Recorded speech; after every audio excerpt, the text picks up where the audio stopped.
Good afternoon, everyone. Thank you so much for joining us for today's live session to learn a little bit more about the Indigenous Leadership and Technology, Understanding Access and Opportunities in BC project. I'm calling you today from the First Nations Technology Council's headquarters office, which is located on Squamish Nation territory, and we're so grateful to get to work from this office and on this territory. Before we get started, where we're going to talk more about this project, I want to turn it over to Shelley Joseph. Shelley Joseph is an amazing knowledge keeper, and she's going to get our session started in a good way. Gila Kesa, Nugwadi Hekwagil Ogwa, Latinlacha Hegums, Umpas Quinquili Gedzi Wakas, Abumpas Quintilok. My traditional name is Hekwagil Ogwa. My English name is Shelley Joseph. I come from a small village called Hegums, and we are part of the Kwakwakiwak Nation. My father is Chief Robert Joseph, and my mother is Donna Joseph. I am currently the Cultural Knowledge Keeper here at the First Nations Technology Council. Our head office is located on the traditional and unceded territories of the Squamish and Tsleil-Waututh people. The First Nations Technology Council's work is grounded in the belief that reconciliation and innovation go hand in hand, a concept that truly resonates with me. All of the projects and efforts are tangible forms of reconciliation, working towards a shared and sustainable future for all of us here in Canada. Adding to the many amazing programs and projects the First Nations Technology Council is doing, I am here introducing you to the Indigenous Leadership and Technology, Understanding Access and Opportunities in BC project. Through research and engagement with Indigenous peoples and communities and technology-enabled industry employers are seeking to increase Indigenous participation in leadership in technology and innovation and better understand the actions, resources, and supports that are needed for Indigenous peoples and communities to gain access to and maximize opportunities in the digital age. We hope you continue with us on this technology journey. Gela Kessler. Thank you so much, Shelley, for opening up this live session in a beautiful way and grounding us so that we can talk more about this project and why it matters. Today, you're going to hear from myself, Lauren Kelly. I work at the First Nations Technology Council in the Sector Transformation Division. You're also going to hear from our leadership, Denise Williams, who's going to talk about why this is important. And throughout the entire live session, we're hoping that you'll participate with us. Please pop in the chat where you're calling in from. Use it to ask questions all throughout this live session. We'll be moderating it and do our best to answer your questions. It's also not the last time we'll work to answer your questions. All throughout this project, we're going to be hosting live sessions to share more, make sure that everybody understands what we're doing and why we're doing it and how we're doing it. So please feel free to ask us questions. You can also visit our website, technologycouncil.ca/ILET for the Indigenous Leadership in Technology to find out more about this project, and you can also reach us at gathering@technologycouncil.ca. Throughout today's live session, we're going to be talking more about the Indigenous Leadership in Technology project, why it's important, what we've done so far, what we're doing next, and how you can participate. To get us started, I want to turn it over to the CEO of the First Nations Technology Council, Denise Williams, who's going to share about this work and how it started, why it matters, and how it's a part of a larger body of work at the Technology Council. Over to you, Denise. Thanks, Lauren, and thank you so much to everyone here today for joining us. I wanted to spend just a couple of minutes talking to you about where this initiative came from and why it matters and why we're so grateful that you would take time to participate here with us today and to support us in getting the word out to other nations and individuals who could lend their voice to this movement. Just to share that back in 2015-16, I'd participated in a number of roundtables on behalf of the First Nations Technology Council to understand through a labor market study, not run by us, but run by British Columbia, the province, and the Vancouver Economic Commission and others, to understand the future of tech and innovation in British Columbia. And I was asked to participate as someone from a diverse background, from an Indigenous background, to understand where the future of tech and innovation in this province, in this country was going, and how we improve diversity, inclusion, and equity in the space. And one of the things that was a experience out of that for me was certainly to realize that not only had they determined who were the voices that were missing at that table, which had been defined as Indigenous peoples, peoples of color, women, and peoples with disability, and newcomers to Canada,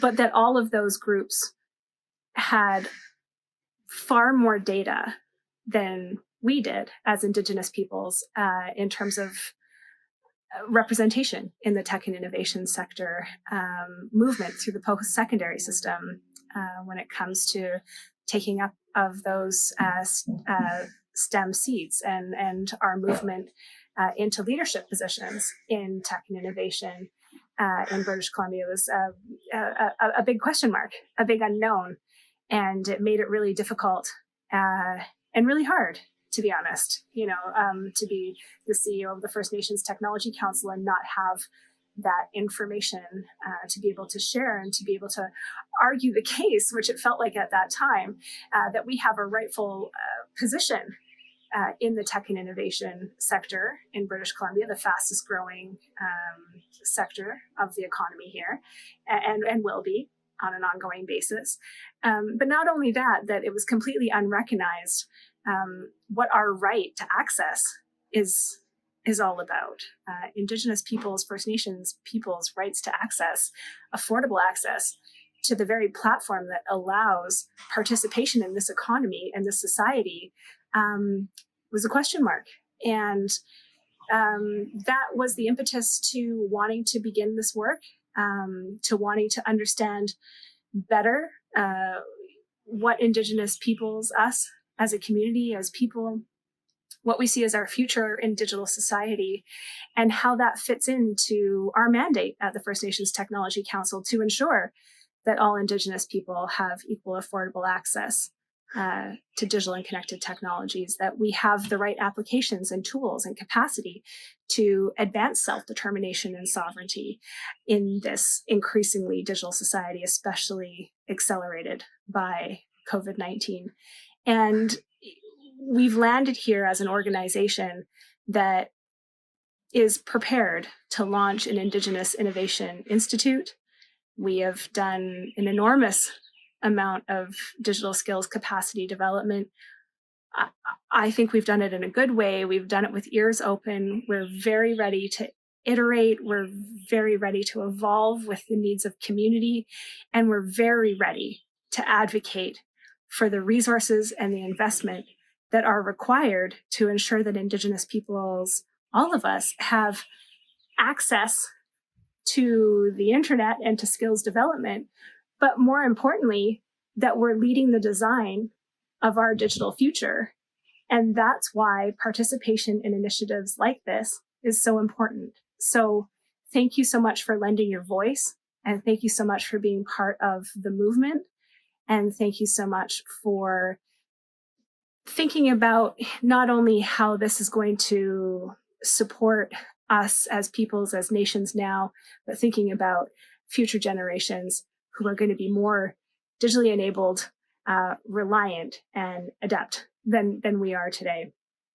This work is incredibly important. And thank you. I raise my hands up. I know this is a challenging time for all of us, and really appreciate that you've decided to spend some of your time with us here today. So thank you, Hajka. Back over to you, Lauren. Thank you so much, Denise. Today, I want to share with you a little bit about what we've done so far, where we're going, and how we're going to do it, and also invite you to participate in this project with us. So thank you again for taking the time. Currently, labor market projects have 5 phases. The first is engagement, the second is research, the third is strategy development, fourth is implementation, and fifth is evaluation. We're in phase 2 right now. So in phase 1, we uncovered a number of themes. We got direction from communities about what we needed to look at more, including access to technology, whether that's connectivity, hardware, software, skills. We also learned about mentorship and the role that plays in people accessing those opportunities. And where we are now is our opportunity to collect both accurate data, but also to hear from people, to hear about lived experiences, and to understand what do people want in the tech and innovation sector. Some of that might be jobs, some of that might be opportunities to work remotely from home communities. It might be entrepreneurship and building businesses using technology or in tech and innovation. And it can also be community-owned businesses. Through this work, we're also trying to understand barriers and what's in the way of people accessing those opportunities. We're also trying to understand what are those opportunities across the province. We want to ensure that we're not just looking at one region or one area of technology and the opportunities that are in that. We'll be looking at what skills are in demand, what roles are going to be hired for across the province and in all regions. And we're also going to understand, how is technology going to impact other industries, and how will that impact employment? And out of all of this work, we hope to have very clear and accurate information about how we can ensure that Indigenous people are no longer excluded from the economy, are no longer excluded from tech-based opportunities. As you've heard today, we have some big questions that we're trying to answer through this project. And next, I want to share with you a little bit about our approach and also the principles that are underlying that approach. First and foremost, the Technology Council and any work that we do, particularly when it comes to research and data collection, we work to uphold the principles of OCAP and know that community ownership over data and also the way we do this work is essential to doing it in a good way. We've engaged our partner Reciprocal Consulting to support us in this and make sure that we design this project and also connect with people in ways that respect those principles. It's also our priority to be able to hear from people and their lived experiences, storytelling and understanding from your perspective what your vision is for technology, how you want to access it, what those opportunities look like for you is essential for us being able to create a body of work that we can build from and that we can support the development of strategies and programs that can serve you. So it's very important for us that all of the ways that we engage with you create opportunities to hear from you. We're also going to be engaging with people across the province and know that where people live, has a big impact on their access to opportunities. So we'll be ensuring that we reach all regions and do as much as we can to ensure that people know about this project and have that opportunity to participate in it. The pandemic and social distancing has been really challenging for us. When we started this project, the pandemic hadn't started, and we had a different vision for how we were going to do this work. And we've worked to adapt that, but also to adapt it in a way that doesn't exclude people. So access within this project and that opportunity to share your voice is still really important to us. A little bit more about that. I might share next about, what are those opportunities to participate and share your voice with us? There's going to be a number of ways. The first being a survey. So we are releasing a survey in the next couple of weeks that we would love for you to participate in. We know that surveys are not maybe the most enjoyable activity to do, but this is an opportunity to anonymously share with us your perspective, what matters to you, what are your specific barriers to give us the information that we can then ensure that we're developing our programs and the work that we do in a way that's designed to serve you. The survey is going to be available in a number of ways. The first will be online. It will be linked on our website. In addition to that, we're also going to have the opportunity to do the survey over the phone. Because we know that many communities don't have access to the internet, we wanted to ensure that they still have the opportunity to participate in this work with us. So we will be implementing a number of solutions to connect with those people who are not able to receive an email from us, for example. And that might be texting a number to get access to the survey, and our group of regional coordinators will reach out, and people will be able to do that survey over the phone. A little bit more about our regional coordinators. We have 8 regional coordinators that serve different communities across the province, and their role is really to ensure that you know who you're connecting with, and that they're going to be sharing information with you and your communities throughout this project. And we'll be posting more in the coming weeks about who they are and how you can connect with them. And that's the survey. The next way to participate in this project is through sessions. Originally designed to be in person, but because we want to continue respecting those social distancing measures and keep people safe and healthy, we are going to be hosting the sessions both online and over the phone. The sessions are going to start in September. They will be on a broad range of themes. We're trying to keep them small so that lots of people have the opportunity to share your voice to those, and also to share, your unique experiences. I encourage you to continue checking out our website over the coming weeks to learn more about these. Our registration will open soon for these sessions, and also we'll be reaching out to individuals to have you participate in this work. The sessions will be both over Zoom, online, as well as over the phone, so that, again, people have that opportunity to participate. And I encourage you to reach out to us. This project, we want to ensure that people feel confident about the work, that they're able to share with us, their vision for how it should be. And also, we can answer any of your questions. So please reach out to our team at the Technology Council. You can email us at gathering@technologycouncil.ca. You can visit our website to learn more. You can also give us a call. And we are happy to share more. We're happy to do presentations to your communities about what this work is, how we're doing it, and what we hope to achieve out of it. So please do reach out to us. Thank you so much for joining us today. We're really excited to share more about this work with you. It won't be the last time you hear from us on this. We're going to continue sharing out information. If you asked any questions in the chat that didn't get answered, our team will make sure to follow up on those. We will continue to have information sessions and Q&A sessions to share more about this work and what we're doing. I encourage you to check out our website. There's more information there about this project, and continue checking it, because we're going to be posting more about the survey, about those sessions. Please sign up for our e-newsletter. You can visit technologycouncil.ca/subscription to sign up. You can email us at gathering@technologycouncil.ca. You can call us, you can tweet us, you can send us a Facebook message. Our team is here to answer any of your questions. Please share your feedback, your comments. We're very open to hearing that.